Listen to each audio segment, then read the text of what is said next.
ശബരിമല വിശേഷങ്ങൾ. ഈ വർഷത്തെ മകരവിളക്ക് മഹോത്സവം 2026 ജനുവരി 14 ബുധനാഴ്ച നടക്കും.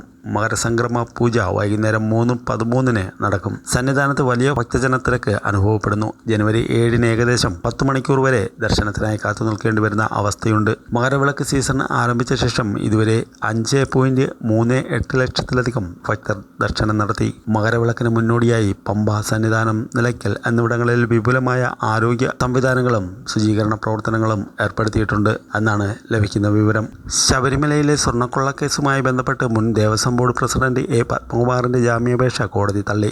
ഈ കേസിൽ അന്വേഷണം നടത്താൻ എൻഫോഴ്സ്മെന്റ് ഡയറക്ടറേറ്റിന് ഇഡിക്ക് നിർദ്ദേശം നൽകി. പ്രത്യേക അന്വേഷണ സംഘത്തിന് SIT അന്വേഷണം പൂർത്തിയാക്കാൻ ഹൈക്കോടതി 6 ആഴ്ച കൂടി സമയം അനുവദിച്ചിട്ടുണ്ട്. സ്വർണത്തിന് പിന്നാലെ ശബരിമലയിൽ നിന്ന് 16,000 പാക്കറ്റ് നെയ്യ് കാണാതായ സംഭവത്തിൽ അന്വേഷണം ആരംഭിച്ചു. ശബരിമല ദർശനം കഴിഞ്ഞ് മടങ്ങിയ തീർത്ഥാടകരുടെ വാഹനം മൂവാറ്റുപുഴയിൽ ലോറിയുമായി കൂട്ടിയിടിച്ച് ഒരാൾ മരിക്കുകയും 4 പേർക്ക് പരിക്കേൽക്കുകയും ചെയ്തു. മകരവിളക്ക് പ്രമാണിച്ച് എക്സൈസ് വകുപ്പ് പരിശോധന കർശനമാക്കി. കഞ്ചാവ് ഉൾപ്പെടെയുള്ള ലഹരി വസ്തുക്കളുമായി എത്തിയവരെ കഴിഞ്ഞ ദിവസങ്ങളിൽ പിടികൂടിയിരുന്നു. സാധാരണ ദിവസങ്ങളിൽ പുലർച്ചെ 3 മണി മുതൽ ഉച്ചയ്ക്ക് 1 മണി വരെയും വൈകുന്നേരം 3 മണി മുതൽ രാത്രി 11 മണി വരെയുമാണ് നട തുറന്നിരിക്കുന്നത്. ജനുവരി 19 രാത്രി 11 മണി വരെ ഭക്തർക്ക് ദർശനം അനുവദിക്കും.